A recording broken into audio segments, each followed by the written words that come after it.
Mercado E. Alonzo Rialonda. Isang batang walang muwang na ipinanganak noong 19 ng Hunyo, taong 1861 sa Calamba, Laguna.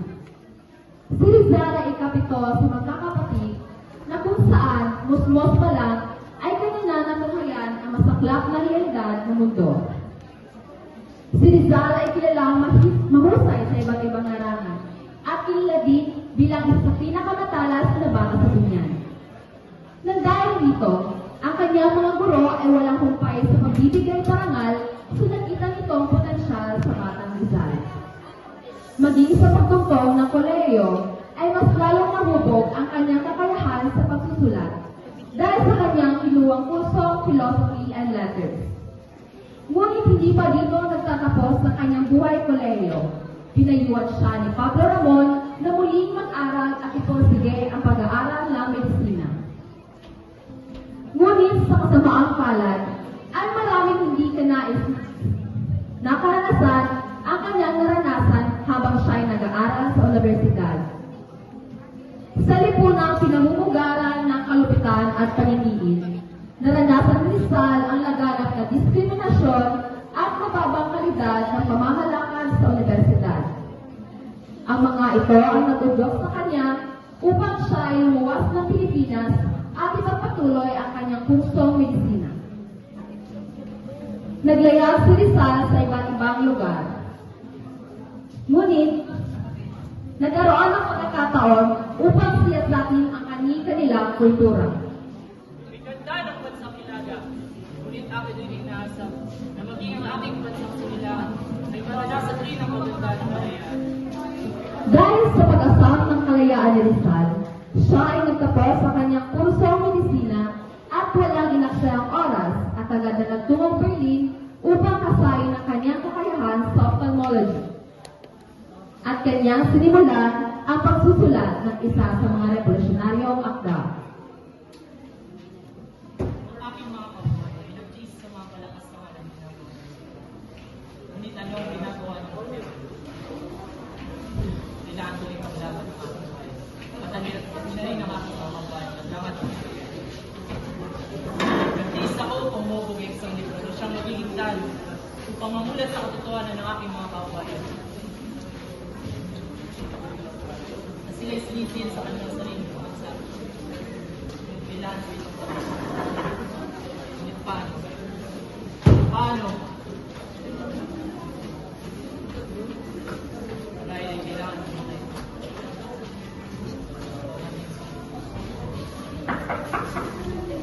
Maximo, yung sa I heard news about you taking residence with your companion, Paterno. I wanted to see how you're doing this. You're not quite working. What is that you're writing about? What's the purpose of this university? Cisco, I don't must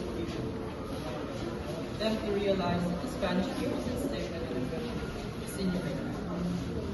My words and intellect, I want to love you. I do admit, my current state of publishing my books is impossible. I have heard that you've heard of Did I came here to help you? This copy, this message, I reached your countrymen's heart and mind. What's the purpose? I want to help you publish this book. I see that your intentions come from your love for your country. You're longing for your fellow Filipinos freedom. I know that you are. That's the answer. If you get to you, I'll make you ready.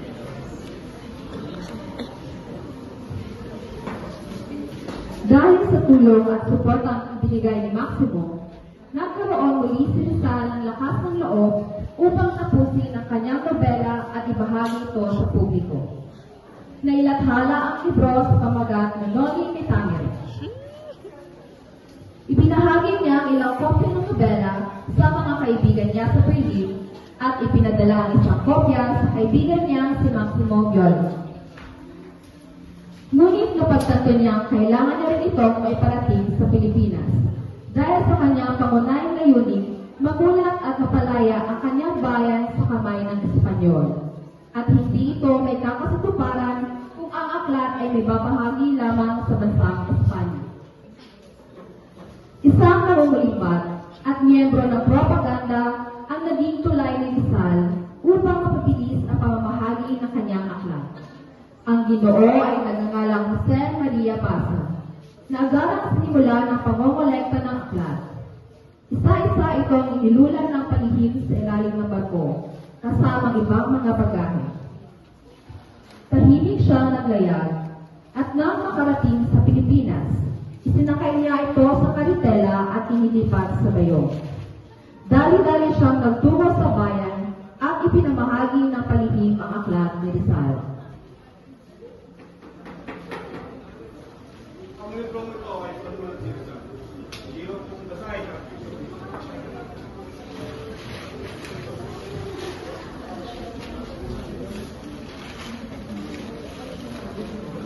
magsisimula na. Na isakatuparan na nga ni Rizal ang kanyang layunin. Ngunit sa kasamaang palad ay isang kabaliktaran ang nangyari. Tayo ay nagising na sa libangan ng mga Espanya. Hindi na tayo magbubulag-bulagan pa at magpapaki sa kanilang nalapastangan. Mga kasama, huwag kayong matatakot. Ay makikisugod sa bugod ng mga kalaban. Kaya tayo inyong mga sarili. Kunin ang lahat ng aral. Fire! Fire! Super! At ang mga rebelyon ay nagsimula ng maghimagsi laban sa Espanya. Kanilang nilusob ang simbahan at kinitil ang mga tagapagbantay nito. Go, Shan.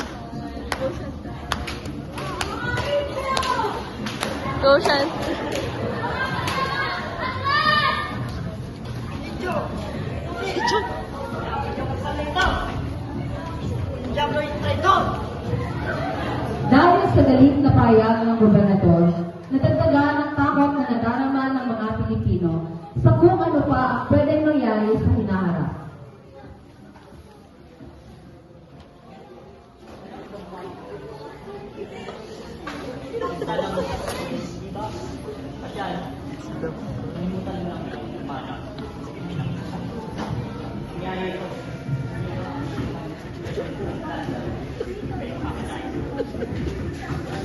Pakinggan mo dyan na.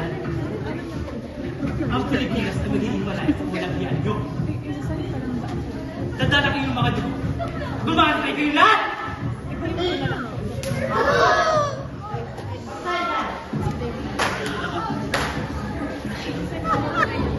Di ka pa dahil sa sabat ka siya na. Dahil ang isa sa sandang kaspasan. Idiota! Di ka magsasalita. Mayroon na kayong pamilya. Bakit? Sasama pa kayo sa mga aso! Ang lakas ng loob mo, Pasyano. Di na ako nagkakaroon sa iyong masawat. Go, Shan. Sila hindi na sa magsasalita.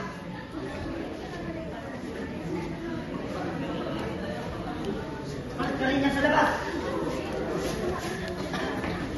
Galing. Perfect siya. Go. Buenas noches, Jose Mercado. Esta es una carta. Desde Filipina por Pasyano.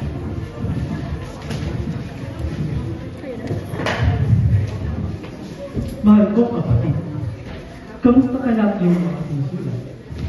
Huwag mo pababayaan ang iyong katawan.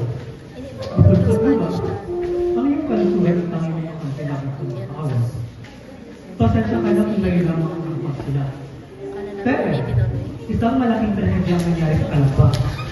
Noong ika-6 ng Setyembre, ay dumating dito ang isang puntong ng mga Guardia Civil. Matagal lang bulong-bulong ang pagluto. Mula pa noon nagpapasok tayo dapat sa maling pamamalakad ng mga puno sa ating lupa. Pero walang nakakakala magagalit ito sa madaling panahon. Bawat pamilya ay binigyan nila ng 24 oras para mag-impake at minsan ang kanilang tirahan. Nang hindi pumayag sila ng asatan, ay pagkakaan sa isinula sa labas. Muntik ng kuluso ang kanilang sa tubig. Ang mawalang silang sa iyong yan.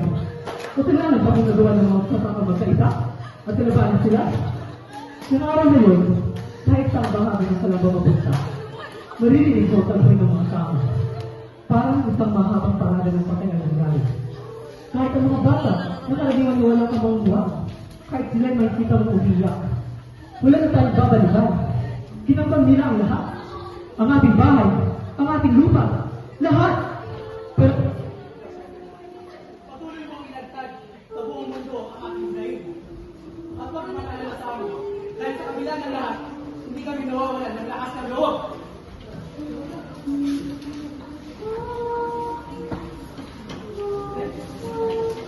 na tumigil ang pag-ikot ng mundo ni Rizal at tuluyang bumuhos sa kanyang mga luha.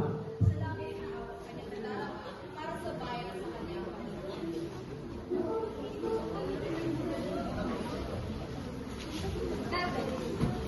Hoy, nakatagpo ka na naman kuya sa iyong kasulatan. Nakakama ako sa iyong kasulatan. Ngunit, nalulungkot din. Sapagkat kitang-kita ko na magkaibang tayo. At napakalayo sa isa't isa. Pinagkasalo ako ng aking ina sa isang Ingles. Bagamat hindi ko siya gusto. Matagal ko ito ang pinag-isipan. Gaya ng matagal mo ang suklit na isa. Paalam, Pepe. Ako'y magpapakasal. Subalit, ako'y mananatili sa pagkagapas ng iyong pagmamahal. Nilay ko po ang story ng kanyang mabasa ang sulat ni Leon. At nang dahil dito, kaya niya ang bumalik sa Pilipinas. At dahil na rin sa samang-saring kadahilanan na nakapagpabago niya sa pundasyon ng Sosyalismo. Hindi niya namawayan ang gagawin. Kung kaya, simula na lamang magpadala ng sulat sa kaibigan niya sa Bloomington para humingi ng tulong. Inabisuhan siya ni Bloomington na humingi ng tulong sa sarili. Ngunit hindi siya sumang-ayon sa ideyang ito. Dahil sa lamang siya ihamang sa Pilipino. Walang koneksyon. Kung kaya, paano siya makakainin ng tulong sa sarili?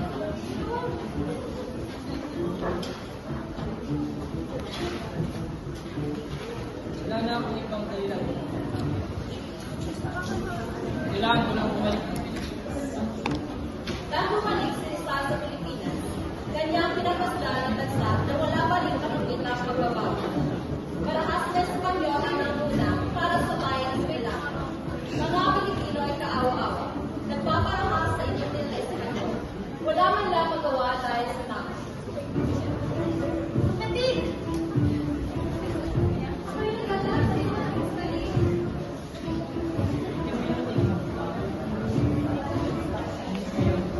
Hindi ko na maugali makita ang aming mga kapitay. Nahihirapan tayo sa kamay ng mga Nanginig daw ko. Ngunit bigla siyang napunta sa Fort Santiago na kung saan naiwan si Lucia at nakita ng mga Fort City ng Toledo na may titulong Complex Friars. Kailangan namin makita ka. Ano po ba ang problema? Isang pulyero?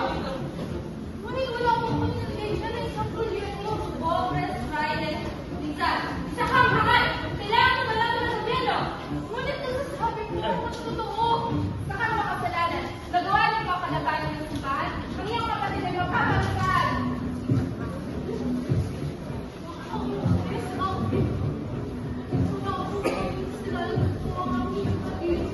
Hindi ko po alam ang nangyari. Tingnan po ang maawa po kayo! Tulong! Tulungan niyo ako! Tulungan niyo ako! Wala akong kasalanan! Tulong! Tulungan niyo ako! Wala akong kasalanan! Nagalat siya nagtungo sa Fort Santiago upang lakmanan wala siyang sala sa kanilang mga politika.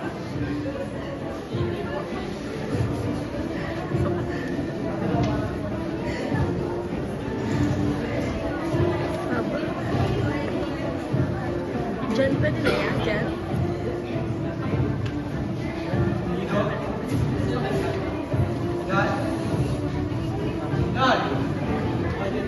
Ano? Kung alin? Mat? May? Wala na. Bakit? Ginamit na lang? No. Wala mang pagkatago ng sekreto sa Espanya. Ngayon, ano yung gusto niyong sabihin sa iyo? Isa ka sa panagay? Nag-video. Bayaan mo ang aking pamilya. Wala kaming alam ng isang katiling dito. Kung gayon na hindi mo kilala sa Bonifacio, bakit lamang yung pangalan? Siguro ay nakita sa mga papel na katipunan. Aking ina ay ginagamit ang aking pangalan sa pagsunusi. Ngunit wala akong alam sa mga kaibigan. Sabi ko sa iyo, Senyor, wala akong paalam dito. Kapag nagkabisan, hindi ko makalimutan na ako na yung nubela. Isang parang ng Burgo. Nang dahil dito, Inaresto si Rizal dahil sa sinasabing rebelyon ng mga Santo Tomas. Hindi ka na makabalik pa, Rizal! Makasalanan! Isa kang rebelyon sa bansang Espanya! Ika'y kinasusuklaman ng mga fraile! Mananatili ka rito hanggang sa iyong kamatayan! Pinatapon siya sa dapitan, na kung saan nanatili siya ng 4 na taon at 19 na araw, kung saan inaaral niya sa panahon ito ang talino na binigay sa kanya. Nang dahil sa tagal ng kanyang pagkakabilanggo, nagsimula magplano ang mga rebelyon at lumagsikan. Kanilang pinadala sa Dr. Valenzuela upang hikayatin ang kasama sa Rizal. Rizal, Dr. Valenzuela, ginagawa mo rito. sumama ka sa akin sapagkat kailangan ka namin sa rebelyon. Di maaari. Ang Rizal, dahil tayo mag-iinganda, saka tayo patay na. Hindi maaari, Dr. Valenzuela. Sapagkat ako'y tutupad sa aming mga kasunduan at sa Espanya, na ako'y mananatili dito lamang. Ngunit sa kabila ng pananatili ni Rizal, nadamay pa rin ang kanyang pangalan sa nangyaring paghihinagsid ng mga Pilipino. Ito ang naging dahilan ng kanyang pagbabalik sa Fort Santiago, na siya naging resulta ng kanyang pagkakakiling sa Santiago de Manila. Dito siya pinagbigyan ng pagtanggol ng kanyang sarili. Sa kabila ng lahat ng pamalan ng napili ni Rizal sa buwan, ito ang kanyang naging tagapagtanggol. Dahil sa pamilya ito ang Pilipino. Dahil sa pag-iimbestiga ni Makulay, kanyang nalaman ang katotohanan sa mga maling paratang dito na naging dahilan ng kanilang pagkakaibigan. Nangyari na nga ang araw na pinakahihintay ng lahat. Ngunit sa kabila ng kanyang pagiging isang sibilyan, inilitis siya sa lupo ng militar at inisarap ng husgado. Dahil dito, napag-isipan niya na kahit anong laban niya, Ayusin yan. sasensyon pa rin siya ng kapatayan. Rizal, ikaw ay subensyon. Si Dr. Jose Rizal, sa kanyang mga akta, tulad ng mga limitang direct, anotasyon sa Census Dynasty sa Pilipinas, at Cristianismo, ay patuloy na naglalakad ng kritisismo sa simbahang Katoliko. Pati na rin sa pamahalaang Espanyol. Layunin niya na may pahayag ang damdamin ng mga Pilipino upang mapagtan ang kalayaan ng bansa. Itarlang John! Viva! Viva España! Viva España! Si Rizal ay isang rebelde. Siya ay isang rebelde. Iniisip niya na siya isang tao Sabi, di ko na kaya to. Siya ang tunay na bunga ng rebellion. At tama lamang na siya ay mapausahan ng kamatayan sa ilalim ng umiiral na kodigo penal. Rizal, tu país y tu familia te odian. ¡Muerte al traidor! ¡Muerte! Eres gracioso, Rizal. Eres un animal. Dapat kang mamatay. ¡Corten niya kasi! Silencio a los guardias de libertad. Ahora sigamos. Escuchemos al abogado defensor. Vi cuenta la evidencia. Sa loob ng maraming taon, ang pangalan ni Rizal ay may kasamang halo ng sigaw ng prosperity. Siya ay itinuturing na simbolo ng revolusyonaryo ng damdamin. Sa anong mga batayan ito pinapakita? Kailan ba niya ipinahayag sa Espanya ang ating inang bayan, ang kanyang kinamumuhian, ang kanyang dominasyon, at ang kanyang teritoryo at nais niyang sumanib at wasakin ito.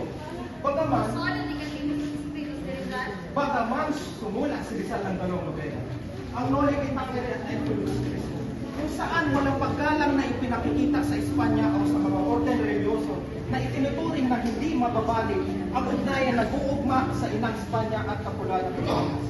Ang mga aktang ito at iba pang pagsusulat na sumusuri sa kolonyal na regime, kasama ang kanyang pag-angat sa kanyang mga babayan, dahil sa kanyang matapang at mapangasang na ideya, kausayan sa pag-iisip, lahat ng ito ay nagdudulot ng galit sa lahat ng mabubuting Espanya. Ang mga ito ay mga naging perwisyo at hadlang sa anumang makatarungan at objektibong paghatol kay Rizal. Ngayon, napatunayan na ba ng prosekusyon ang kasalanan? Hindi. Ang mga teorya at ideya ni Rizal tungkol sa remen at kung paano dapat ito pamahalaan at ang mga karapatan ng kalayaan lang ayon sa kanyang opinyon ay dapat ibigay sa kanila. Maaaring hindi o hindi angkop at hindi nangangahulugan ang mga teorya ito ay nagtatakdal ng sandi at pagkakaaklan. Sa maraming dahilan, itinatanggi ni Rizal at walang ebidensya sumasalamat ito. Simula pa noong 1900 habang siya ay nasa pagtatapon sa dapitan ng 4 na taon, iniwasan niyang sumulat na at talakayin ang anumang pagsakot ayon sa Pilipinas. Hindi kay Dr. Valenzuela, hindi niya ibinigay ang kanyang panutulong sa hindi ito kinakailangan ng mga Pilipinas. Nais bilisan ang katarungan, hindi ang pag-iinisan. El resto de la defensa. Acusado, ¿algo que decir?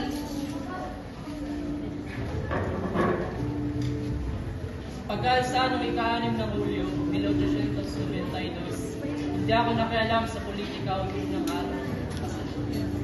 Nang dumating si Dr. Valenzuela upang ipalam sa akin ang tungkol sa isang pag-aklas. Ito'y nagpapatunay na wala akong naunang pag-ugnay sa kanila. Kung ako'y nakikipag-ugnayan, dapat alam ko ang ganyang seryosong bagay na isang pag-aklas. Sa pang-negatibong patunay, wala silang anumang liha mula sa akin. Kanilang inaabuso ang aking pangalan nang masama sa uling sandali na sila nung nagaling ako ng biglaan. Bakit hindi nila ako bigyang alam nun pa? Marahil dahil alam nila, pagamat hindi ganap ang aking siya, ako'y sumusunod sa aking pagpapalayas at tumatanggi sa kanilang mga pangabala. Ang nilnais ko lamang para sa aking bayan ay kaligaan. Ngunit hindi sa pamamagitan ng revolusyon, kundi sa pamamagitan ng edukasyon.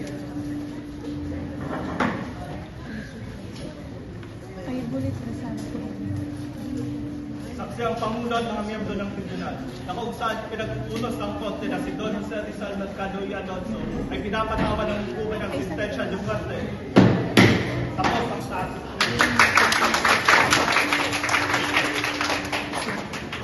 Sa mga kumukalat na impormasyon at sabi-sabi ay nakarating sa mga rebelyon ang desisyon ng mataas. Makikita rin sa kanilang mga mukha ang pagkadismaya sa kanilang resulta nila. Ika-29 ng Disyembre, 1866.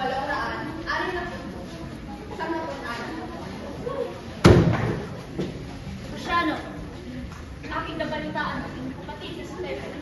Ilasan na siya sa kamatayan. Kailangan natin magdasal piligtas si Rizal. Ngunit, naipik ang batik sa salita ni Rizal. Hindi kami natatakot sa mga hangad na yan. Hindi dapat natin pabayaan si Pepe. Isa sa slayer kung bakit hindi pa tayo nawawala ng pag-asa. Luciano, tulog na lang ang aming. Magsitigil kayo! Gusto ko man may ligtas ang aking kapatid. Ngunit, hindi kailanman papayag si Pepe may dumalak libot dahil sa kanya. Wala na tayong magagawa. Nasa kamay na ng Diyos ang kanyang kaligtasan.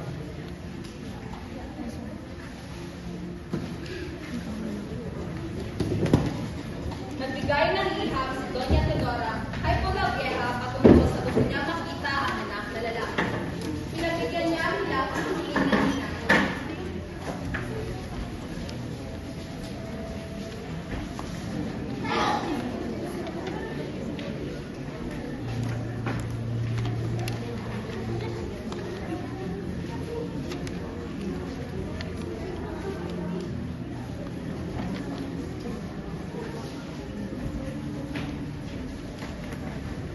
General!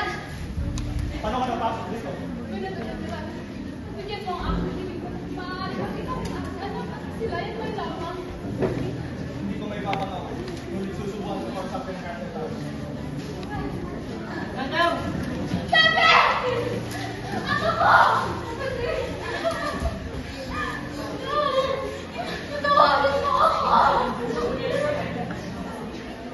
Pagkat di ko mawahay ang tayo ng galit sa iyo, sa mga kapatid ko, pati na din sa mga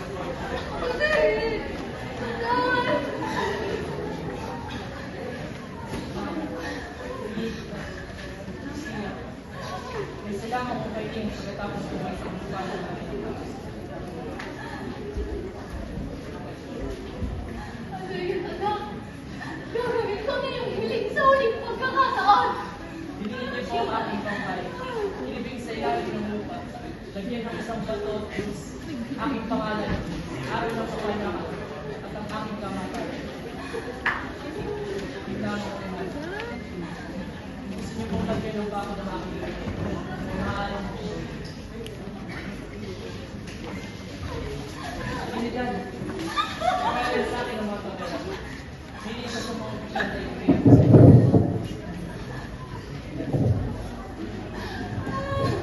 Naiintindihan ito ni Trini sa kadahilan ng tinuro ni Don Rizal na sa kanyang legislan. Agad niya napagtanto na ang kanyang higa ay ang greatest friend at sulat ng bayan.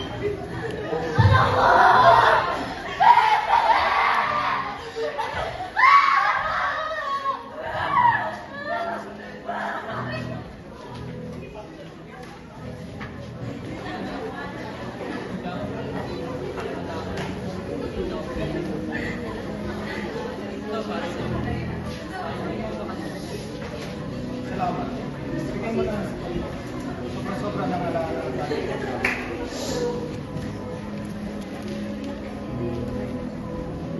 Mantanta derecho no te muevas.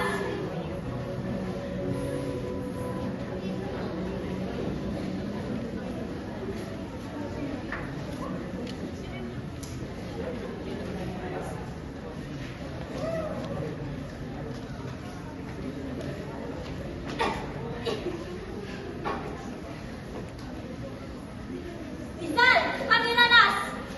Kala siguro nila kung saan ako pupunta. Saan ako pupunta sa tabi? Nakita niya ang mga tao na nag-aabang sa bagong bayan at sa pagtungtong niya, ang mga Pilipinong Guardia Civil ang nanguna sa marcha at kanyang mga mawar ang pagkakasangkot nito sa pagkikinis sa kanya. Isang huling hiling. Hayaan mo akong harapin ang paminsanang pagbaril. Dahil hanggang sa aking kamatayan, ay pagtatanggol ko ang sarili kong walang sala. Di maaari. Gayon, patawarin mo man lang ako. Sa ngalan ng hari ng Pero siya, Espanya, ang seryoso, ang sino no? mang magtaas ng kanyang boses para sa kriminal ay papapatay din. Taas ang baril! Listo! Pero siya, isa. Taga! Papunta! Dispara! Consumado mes! Tayo sa lahat ng ito! Buhay ang Espanya! Viva Espanya! Viva España!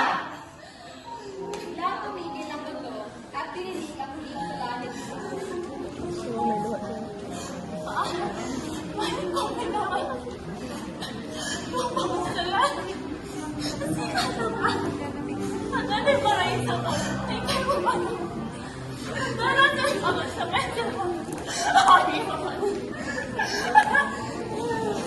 Kaya umiiyak talaga. I'm sorry. Iyak. I'm sorry. Kaya. Siya kasi magaling. Ako hindi. So, sorry guys. Hindi talaga.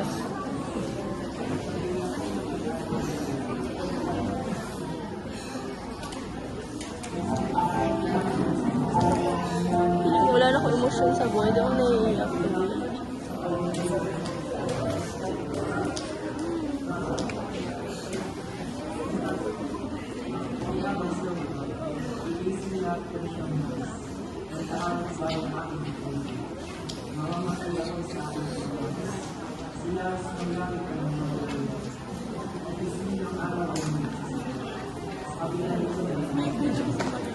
Nasa medtech pala siya sa Rizal. Dahil ngayon, tapos na ang paghihirap at magsisimula na ang